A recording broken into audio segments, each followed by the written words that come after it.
Exercise 1.1 में देखा कि चीजें जो थी वो काफी लैंग्वेज ओरिएंटेड थी, काफी कुछ लैंग्वेज लिखनी पड़ी, लेकिन अब जो चैप्टर में चलेगा वो ऐसा कुछ नहीं है। अब बहुत सिंपल सा पार्ट है, और सिंपल सा पार्ट ये है जो आप ऑलरेडी जानते हैं।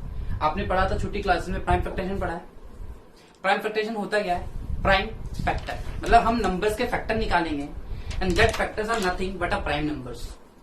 That's why that method is called prime factorization method. ठीक है, तो क्वेश्चन नंबर जो है आपका 1.2 का क्वेश्चन नंबर फर्स्ट बहुत सिंपल है, मैं ज्यादा पार्ट नहीं कराऊंगा इसमें, वो आप खुद कर लेंगे, अननेसेसरी टाइम वेस्ट करने का मतलब है नहीं इसमें। क्वेश्चन है कि express the numbers in prime factorization method in terms of prime factor. तो 140 है, तो 140 का प्राइम फैक्टर करते हैं। सबको आती है प्राइम फैक्टराइजेशन मेथड। 140 2 से क्या 70, 2 से क्या 35, फिर किससे करेंगे 5 से करेंगे 7 फिर 1। ठीक, अब देखिए एक चीज नोटिस करिए, 2 भी प्राइम होता है, 5 भी प्राइम होता है, 7 भी प्राइम होता है। इस वजह से इसको कहते हैं प्राइम फैक्टराइजेशन मेथड। और ये जो फैक्टर्स है इन फैक्टर्स को कहते हैं प्राइम फैक्टर्स। फॉर एग्जांपल 140 के जो फैक्टर आ गए 2 इंटू 2 इंटू 5 इंटू 7। एक और देखिए 156 करें इसको भी, ये तो किया होगा छोटी क्लासेस में, तो कोई इश्यू है नहीं इसमें, ऐसा कुछ समझने लायक भी नहीं है। 2 7 जा 14, 1 क्या लिख गया 2 8 जा 2 3 जा 6, फिर 2 9 जा 18 13, अच्छा 3 से कर देते हैं, 3 1 जा 3 3 3 जा 9 वही 13।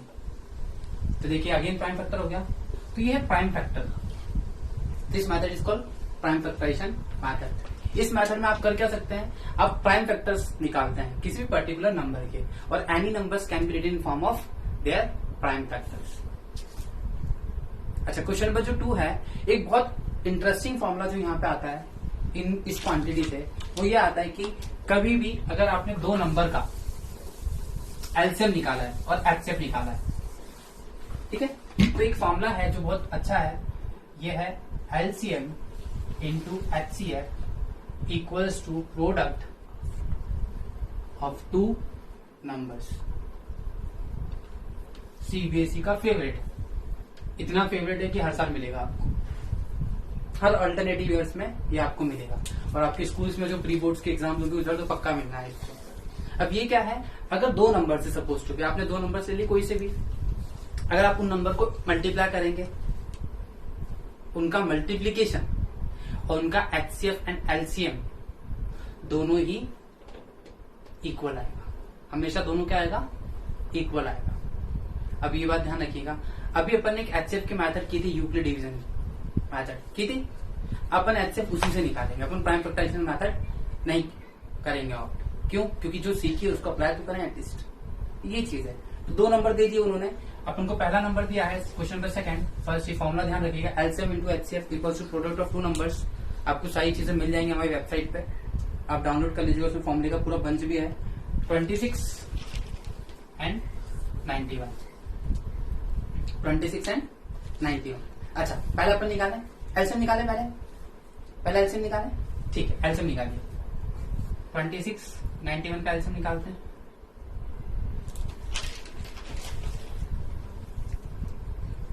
टू 13 जा और 91।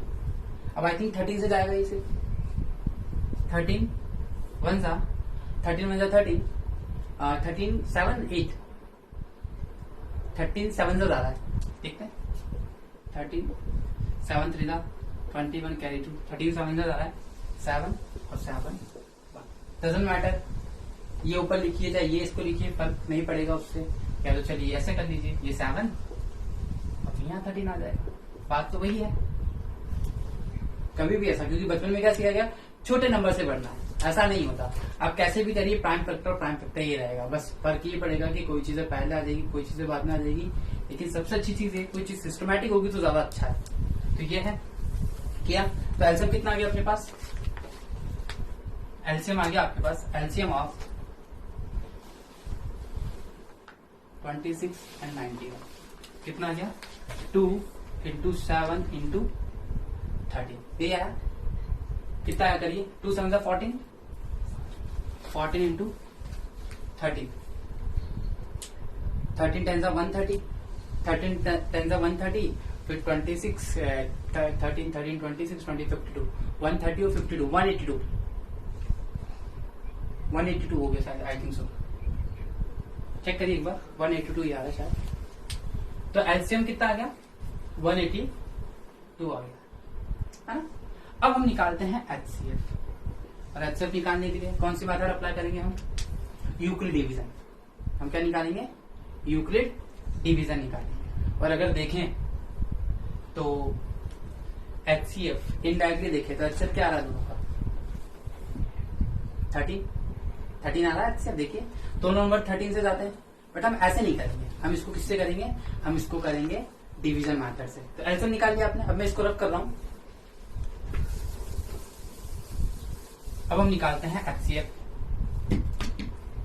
एचसीएफ निकालते हैं बाय यूक्लिड डिवीजन मेथड। ये सब रफ में करना है आपको, फेयर में सिर्फ ये चीज दिखानी है। तो निकालते हैं, 91 अंदर बड़ा है, छोटा, इसी बहाने प्रैक्टिस भी हो जाएगी। 26 में 26, 26 टू जा 52 और 52 और 26 3 जा 3 6 जा 18, 1 3 में 3 3 2 6 78 78। और फिर से हम जैसे बढ़ेंगे आगे तो बढ़ जाएंगे।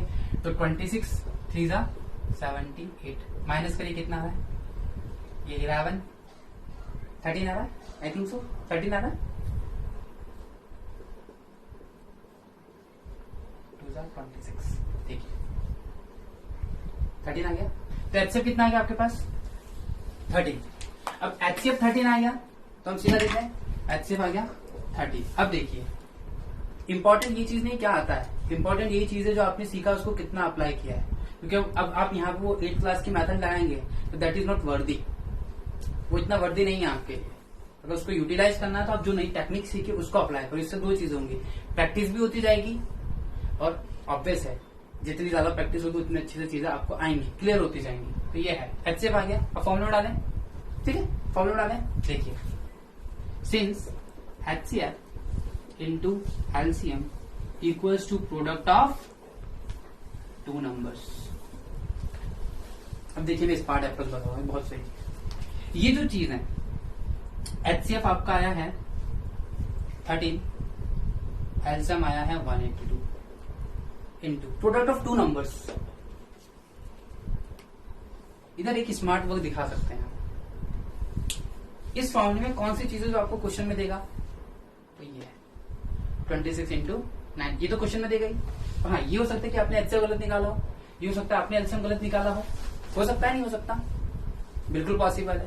तो एक चीज आप ये कर सकते हैं कि ये जो ये वाला पार्ट है ये लिख दीजिए, इंटू करिए, जो आंसर ये आएगा वही आंसर ये आएगा। बट इफ आपने बिल्कुल सही किया है देन दोनों का मल्टीप्लीकेशन सही आएगा। आप इसका मल्टीप्लाई करिए, देखिए कितना आ रहा है, करिए मल्टीप्लाई 182 इंटू 13, 3 2 जा 6, 3 8 जा 24, 3 1 जा 3, फिर क्या 2 16, 1 2 1 जा 2 3, तो 6 6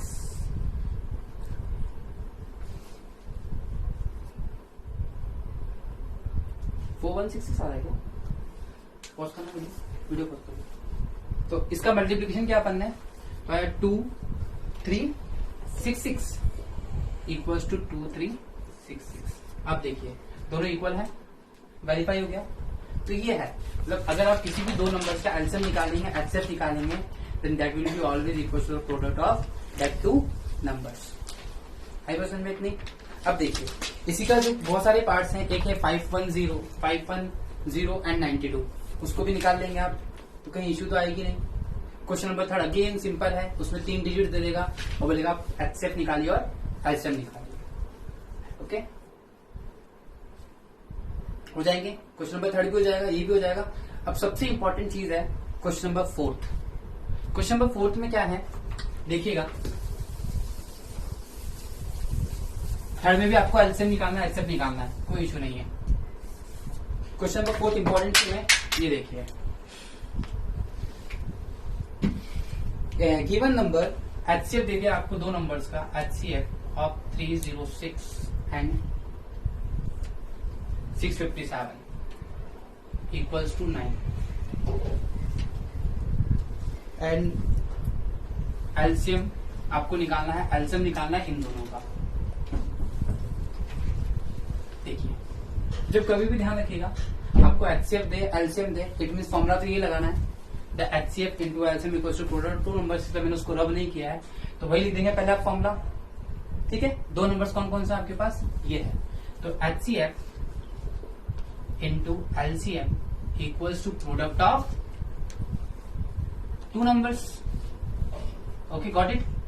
अच्छा एचसीएफ कितना है 9 इंटू एलसीएम अपन को निकालना है equals to product of two numbers 306 into 657। यहाँ पे एक चीज ध्यान रखनी है, ये नहीं कि बेवकूफी जैसे अपन इसको मल्टीप्लाई करना है, बी स्मार्ट। जब कभी भी प्रोडक्ट में कुछ नंबर्स होते हैं और इक्वलिटी होती है, बीच में इक्वल टू होता है, तो कभी भी मल्टीप्लाई मत करिए, तो मे भी ये कट जाए जाके, तो आप इसको सीधा डिवाइड में भेजिए 9 से, ये कट रहा है सीधा सीधा, देखिए 3 3 जा 9, 3 10 जा 30, 3 2 जा, फिर वापस 3 1 जा 3, 3 3 जा 9 और 3 4 जा 12।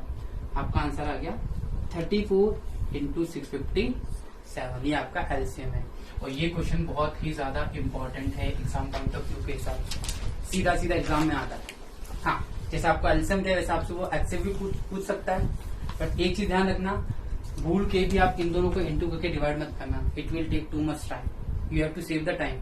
एक एक सेकंड बचाना है ताकि पूरे क्वेश्चंस को यूटिलाइज कर सके, क्योंकि आगे जैसे जैसे बढ़ेंगे तो वहां पे जो है वो बहुत ही ज्यादा कैलकुलेशन बेस्ड चैप्टर्स हैं, स्टैट्स आएगा आगे, मेंसुरेशन आएगा, सरफेस एरिया एंड वॉल्यूम्स है मेंसुरेशन में, तो उसमें क्या है वो बहुत ज्यादा टाइम लेगा, तो अपन टाइम यहीं से बचाएंगे। Question number 5 again theoretical based, what we have to show, अपन को प्रूव करना है कि 6 की power n does not end with digit 0, मतलब 6 की पावर n 0 से एंड नहीं होगी।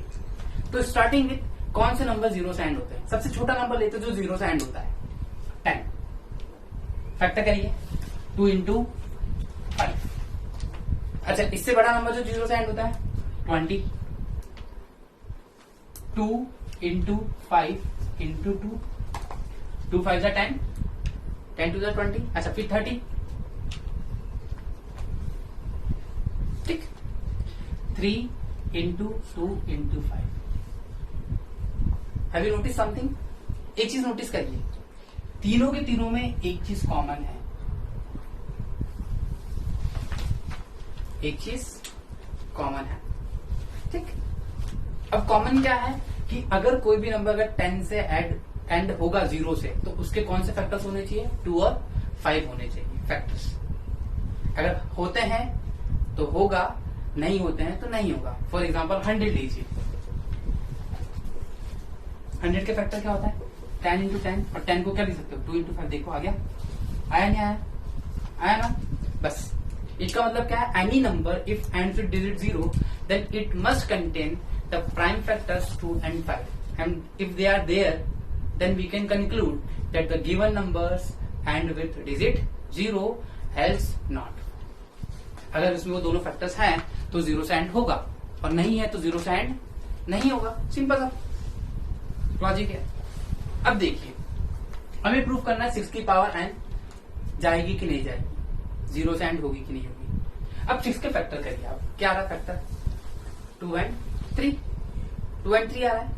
अच्छा 2 and 3 फैक्टर आ रहा है, मतलब कौन नहीं है 5 नहीं है, तो आप क्या लिखेंगे, since the prime factorization of 6 की power n is, since the prime factorization of 6 की पावर n इज 2 इंटू 3 की power n and does not containing 5 as a factor, because 2 तो है बट 5 इज नॉट देयर। क्योंकि आप देखिए जैसे 5 से इंटू कर देंगे तो देखिए 2 3 6 और 6 5 30, 30 0 से एंड होता है, बट यहाँ पे 5 है ही नहीं, और जब 5 है ही नहीं तो ये 0 से एंड नहीं होगा।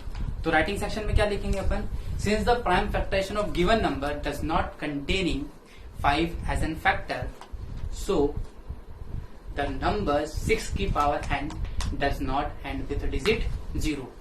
Simple language, sober language enough होती है, बट इसमें आप एक चीज और ऐड कर सकते हैं, फंडामेंटल थ्योरम ऑफ अर्थमेटिक। अब what does the fundamental of theorem arithmetic, 6। वो क्या कहती है? फंडामेंटल थ्योरम ऑफ अर्थमेटिक कहती है कि किसी भी नंबर का प्राइम फैक्टराइजेशन यूनिक होता है। अभी आपने प्राइम फैक्टराइजेशन किया था 140 का, 156 का, क्या दोनों की वैल्यू सेम आई थी? नहीं। मतलब कोई भी नंबर, फॉर एग्जांपल अगर मैं 10 लेता हूँ, चलिए 9 लेता हूँ, तो 9 का प्राइम फैक्टराइजेशन क्या होगा? 3। अब मैं लेता हूँ 16, तो 2, 8, 2, 4, 2, 2, 2। देखिए दोनों के प्राइम फैक्टराइजेशन अलग अलग है। यही है फंडामेंटल थ्योरम ऑफ अर्थमेटिक। हाँ, आप एक चीज और कर सकते हैं, आप फंडामेंटल थ्योरम ऑफ अर्थमेटिक को एक्सप्लेन भी कर सकते हैं इसकी लैंग्वेज में। ठीक है, तो अगर क्वेश्चन आया कि 7 की पावर n नहीं होता एंड 8 की पावर n नहीं होता एंड, तो क्या लिखेंगे आप? The prime factorization of 8। अब 8 का फैक्टर करिए तो क्या आएगा? 2 इंटू 2 इंटू 2 ये आएगा।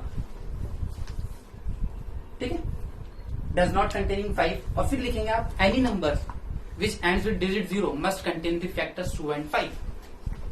फिर आप बता देंगे कि ये नंबर 0 से एंड नहीं। अच्छा, वहीं पे अगर मैं आपसे ये बोलूं कि प्रूव करो ये 0 से एंड होगा, अब उल्टा कर दीजिए। Yes, the given numbers and with digit 0 because the prime factorization of 20 is 2 into 2 into 5. Any numbers which end with digit 0 must contain the prime factors. और द फैक्टर कौन कौन से कंटेन करता है? वो हमेशा 2 and 5। और 2 और 5 होगा तो वो 0 से एंड होगा। अगर 2 और 5 नहीं है, आप यहाँ से एक 5 हटा दीजिए। देखिए 2 2 जा 4, 4 कहाँ होता है 0 से एंड? हटाइए 5। 3 2 जा 6 कहाँ होता है 0 से एंड? मतलब 5 और 2 का होना कंपलसरी है। मैंने क्या बोला? 5 और 2 का होना कंपलसरी है। दूसरे नंबर्स हो चाहे ना हो, डजंट मैटर। एक बार फिर सुनिए, अगर क्वेश्चन आए कि प्रूफ करिए ये नंबर एंड होगा, और आएगा तो 1 से 2 नंबर में आएगा, इससे ज्यादा नंबर में नहीं आएगा, क्योंकि इसमें ऐसा कुछ है भी नहीं। तो आप क्या लिखेंगे? पहले उसका प्राइम फैक्टर करेंगे, कुछ भी हो। फॉर एग्जाम्पल मैंने कहा 14 की पावर एन, तो आप क्या लिखेंगे? 7 into 2। ये क्या लिखेंगे? Since the prime factorization of 14 की पावर n इक्वल्स टू ये does not containing 5 as a factor due to the fact that any numbers which ends with digit 0 must have factors 2 and 5। और ये कहां से पता पड़ा अपन को? By the fundamental theorem of arithmetic. आप use कर सकते हैं, और ये लैंग्वेज आपको एग्जाम्पल मिल जाएगी। मैं ये नहीं कहता आप मेरी लैंग्वेज लिखिए, आपको जो लैंग्वेज ठीक लगता है आप वो लिखिए, सारी लैंग्वेज सही है। बोर्ड एग्जाम्स में उनको सिर्फ आपके क्वेश्चंस के आंसर से मतलब है और कितनी एक्यूरेसी है उससे मतलब है। अब इसका मतलब नहीं आप कुछ भी लिख दीजिए, ये चीजें इंपॉर्टेंट है। ये फंडा समझ में आया? अब देखिए, ये तो बात हो गई कि एंड होता है कि नहीं होता। अब 6 एंड की लेनी आप बहुत सारे नंबर्स के लिए कर सकते हैं। अब एक और क्वेश्चन आता है, वो भी थ्योरेटिकल बेस्ड आता है। वो ये आता है कि प्रूव करो जो नंबर है वो कंपोजिट नंबर है। और एक्सरसाइज का लास्ट क्वेश्चन 6, देखिए 6 क्वेश्चन। तो क्वेश्चन ये है, चेक एक्सप्लेन वाई। आपको बताना है 7 into 11 into 13 प्लस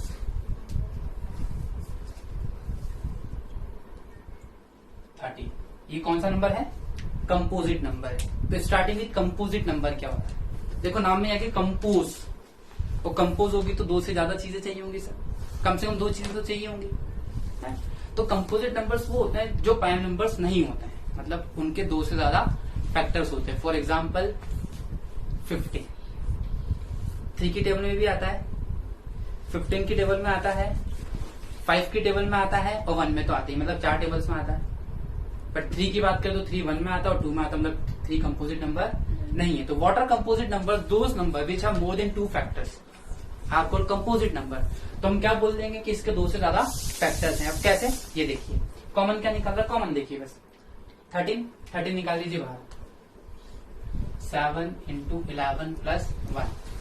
अब देखिएगा 13 into 77 plus 1 78। देखिए एक फैक्टर तो ये हो गया। अच्छा, इसका भी प्राइम फैक्टर कर सकते हो आप, इंटू 1। कितने फैक्टर्स हो गए? 1 तो सबके साथ हो जाएगी। कितने फैक्टर्स हो गए? 3 हो गए। बोलते लिख दें। Since the given number have more than 2 factors therefore the given number is a composite number. आप कॉमन निकालिए, और आप चाहें तो इसके भी फैक्टर कर सकते हैं, और इसके भी बहुत सारे फैक्टर्स हो सकते हैं। 78 को देखिए आप क्या लिख सकते हैं? 78 को 2 3 जा 6, ठीक है, और फिर 2 9 जा 18, फिर 13 3 जाइए लिख दीजिए आप, भले इसकी जगह लीजिए 13 है तो 2 इंटू 3 इंटू 13, ये अपन ने इसकी जगह लिख दिया इंटू 1 लीजिए। क्या कंपोजिट नंबर, और कंपोजिट नंबर क्यों हो गया? आपको कुछ नहीं करना, आपको सिर्फ बताना 2 से ज्यादा फैक्टर है, दैट्स इट। और यहाँ पे 2 क्या, 2 से बहुत ही ज्यादा फैक्टर होगा। 2 एक 13 हो गया, 3 हो गया, 2 हो गया, 1, 4 फैक्टर हो गया। मतलब ये कौन सा नंबर है? कंपोजिट नंबर है। अब इसी का एक और पार्ट है, इसका एक और पार्ट है, ये लैंग्वेज लिख लेंगे, कोई इशू तो है कि नहीं। अब इसी का एक और पार्ट है मल्टीप्लीकेशन वाला, देखिएगा वो कैसा है। वो है 7 into 6 into 5 into 4 into 3 into 2 into 1 plus 5। Common क्या निकल रहा है? कॉमन क्या निकल रहा है? 5 निकाल लीजिए। देखिए तो बचा 7 into 6 into 4 into 3 into 2 into 1 plus 1। 5 into करेंगे जो भी आएगा प्लस कर दीजिएगा आप उसको, और फिर आप सेम लैंग्वेज लिख देंगे कि इस नंबर के 2 से ज्यादा फैक्टर है, मतलब ये नंबर कंपोजिट नंबर है। And it's all up to you how you write your own answers, और आप खुद के ही लिखिएगा। Don't copy R D Sharma, वो साल एनसीईआरटी को मत करिएगा कॉपी, आप अभी रटेंगे भूल जाएंगे। अपनी लैंग्वेज में लिखे, जो मेरी सिंपल सी लैंग्वेज जो मैंने बताई है वो लिख सकते हैं आप, बहुत इंपॉर्टेंट है वो चीजें, क्योंकि अगर आप नहीं लिखेंगे, क्योंकि इसमें सारा का सारा खेल वर्ड्स का है, टीचर सिर्फ वर्ड्स के ही नंबर देने वाला है। ही वांट टू नो कि आपको पता है कि नहीं कंपोजिट नंबर्स होते क्या हैं। अगर आपने बता दिया देन ही will you about full marks, otherwise वो मार्क्स काटेगा। आप हेल्प ले सकते हैं एनसीईआरटी की, सबसे बेस्ट है एनसीईआरटी। कुछ भी फॉलो करने की जरूरत नहीं है, जहां आपको लगता है कोई चीजें नहीं लैंग्वेज में, क्योंकि फर्स्ट चैप्टर में सिर्फ लैंग्वेज है, बाकी लैंग्वेज आपको नहीं मिलेंगी कहीं पे भी। That's the most important thing. Okay.